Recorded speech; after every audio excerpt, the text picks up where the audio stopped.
Estamos de volta com o Direito em Debate. No programa de hoje estamos discutindo alternativas para melhorar o mecanismo das medidas provisórias. Deputado Otávio Leite, as medidas provisórias têm sido utilizadas em larga escala desde quando a Constituição foi promulgada. Como é que fica o intérprete do direito com esse tipo de norma? O senhor que é professor também de direito.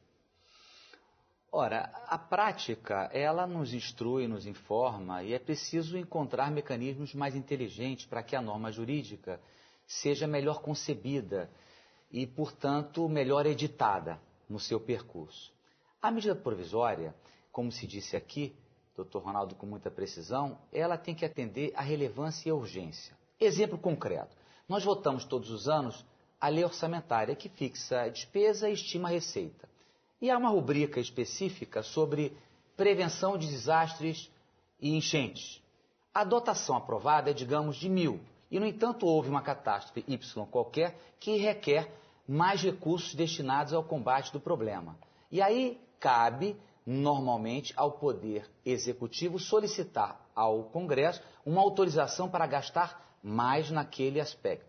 Ele pode fazê-lo por medida provisória, para que tenha efeito mais concreto. Essa é uma questão urgente. Agora, o que faz o Poder Executivo? Em muitas outras questões, apenas se utiliza desse percurso abreviado para colocar no mesmo texto legal N assuntos diferentes. Desde uma ajuda ao Haiti, a um problema do PIS/PASEP, a uma alteração de uma alíquota Y qualquer. Quer dizer, fica uma miscelânea jurídica num mesmo texto, o que é uma afronta ao bom direito, à boa técnica legislativa. Então nós temos que pensar o seguinte, essencialmente, disciplinar o que pode e o que não pode. Há uma certa elasticidade e dela se aproveita o Executivo para produzir medidas provisórias a rodo. Está errado isso. Então, Ronaldo, o senhor que advoga, né? Como é que o senhor fica lá diante do cliente, a pessoa que está contratando o senhor, para explicar que as regras do jogo são tão movediças assim por conta das medidas provisórias? Tem um problema da medida provisória, porque como ela tem eficácia até ser votada pelo Congresso, imagine que ela caduque, ou seja, o Congresso não vote, ela caduque, ou o Congresso a rejeite. Ela vigorou durante um tempo e regeu situações jurídicas. Então, o Congresso ele é obrigado depois a promulgar um decreto para especificar como essas relações jurídicas, essas situações jurídicas que submeteram a medida provisória, elas vão ser tratadas. Ou, se o Congresso não fizer isso, acaba se entendendo que a medida provisória vigorou por aquele tempo e regeu aquelas situações jurídicas. Isso não é bom, isso causa uma certa insegurança jurídica. Mas, Júnior, eu insisto num ponto. A medida provisória é necessária. O que nós temos é um mau uso de um bom instrumento. Como nós podemos dar rendimento a isso, eu insisto naquele ponto de vista. Talvez se limitarmos o número de medidas provisórias que um presidente pode apresentar durante um ano, talvez ele crie a prioridade dele para os assuntos de medida provisória. Pois Ronaldo, mas como disse o deputado Otávio Leite, a medida provisória ela não acaba virando uma arapuca se ela não for bem disciplinada, na medida que o senhor como advogado, de repente tem que lidar com uma medida provisória que está cuidando de um tema e de repente lá no meio tem uma pegadinha que mexe uma coisa importante, mexe, por exemplo, uma alteração no Código de Processo Civil.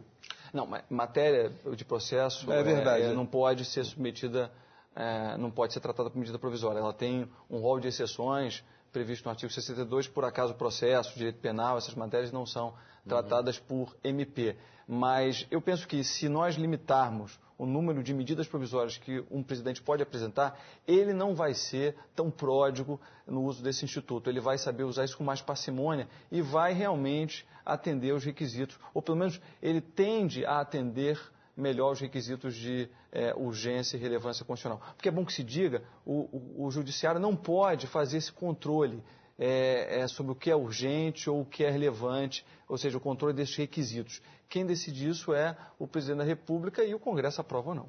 Pois deputado, como é que fica o jogo político da medida provisória? Porque se o presidente ele tem uma ampla maioria no Congresso, ele aprova o que ele quiser, né?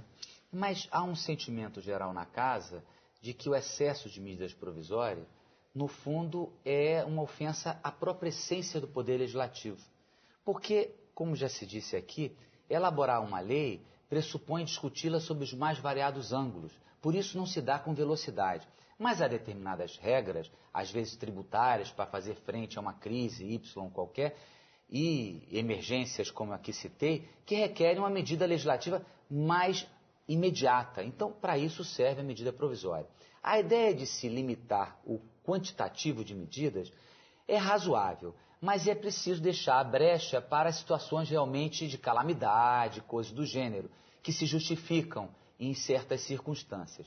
O problema é que é agravado porque quando ela é editada, ela é encaminhada ao Congresso Nacional pela Câmara dos Deputados e deveria ser constituída uma comissão mista de deputados e senadores para apreciar e debater mais sobre ela. Isso não tem acontecido. E o governo, em geral, só nomeia o relator da matéria na semana, praticamente, em que ela vai findar o prazo dos 45 dias. Então é tudo aos 43 do segundo tempo, na correria. Isso interessa a quem quer velocidade, não quer muito debate, isso é ruim, no meu entendimento. Tem que se mexer aí também. Tinha que ser obrigatório a nomeação do relator imediatamente, 2 ou 3 audiências públicas para a sociedade se manifestar e ponto final e vai para a votação. Pois é, eu até cometi um ato falho aqui quando eu falei de matéria processual, porque no regime anterior, né, logo quando a Constituição foi promulgada, ainda havia espaço para esse tipo de coisa. Depois tivemos uma emenda constitucional, acho que foi a emenda 32, né, 32. Que deu uma disciplinada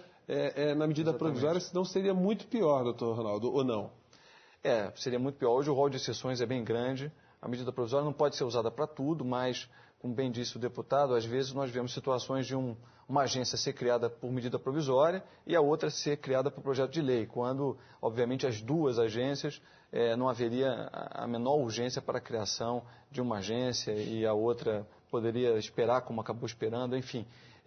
Hoje nós temos um rol de exceções razoável, isso retira o poder do Executivo de submeter, ou pelo menos indicar medidas provisórias. Eu gosto desse rol de exceções, mas isso não é suficiente. O Poder Executivo ainda continua mandando muitas medidas provisórias.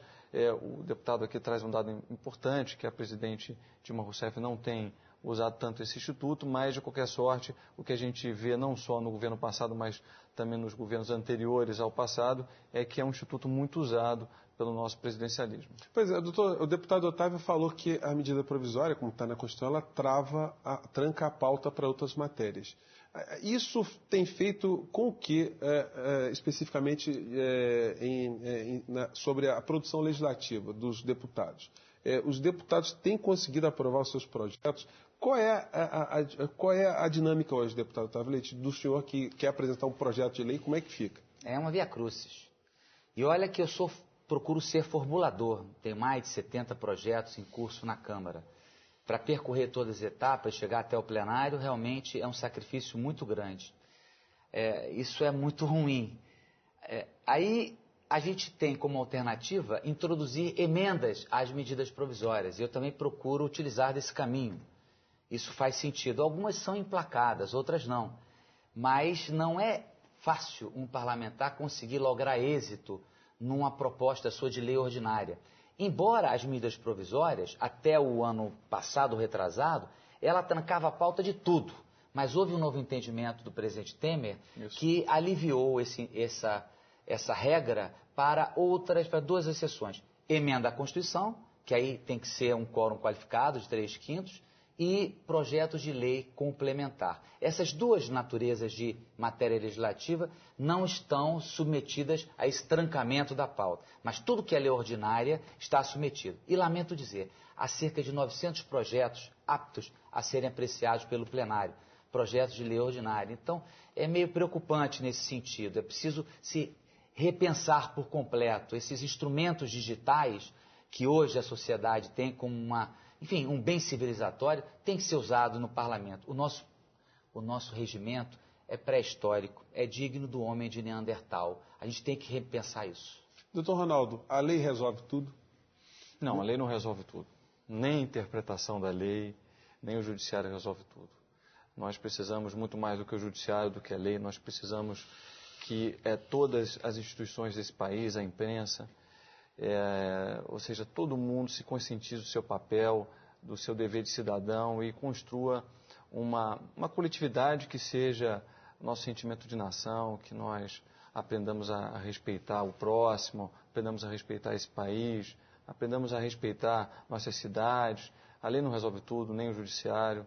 É uma questão muito complexa, essa construção do coletivo. Mas eu acho que a gente está se caminhando para isso. Acho que o Brasil hoje, ele tem essa construção do coletivo muito a partir desses eventos que estão acontecendo, dessa retomada do crescimento, do bom astral que vive o país. Bom, e com essa fala final aqui do Dr. Ronaldo Kramer, Direito em Debate acaba aqui. Mas continua na internet. Você pode rever o programa no site da OAB Seção Rio de Janeiro, acessando www.oabrj.org.br. Você também pode mandar suas críticas e sugestões para o nosso e-mail, direitoemdebate@oabrj.org.br. Eu agradeço muito a participação dos nossos convidados de hoje, o Dr. Ronaldo Kramer, Procurador-Geral da OAB Seção Rio de Janeiro, e o deputado federal Otávio Leite, do PSDB do Rio de Janeiro. A gente se encontra na semana que vem aqui no nosso Direito em Debate. Um grande abraço e até lá.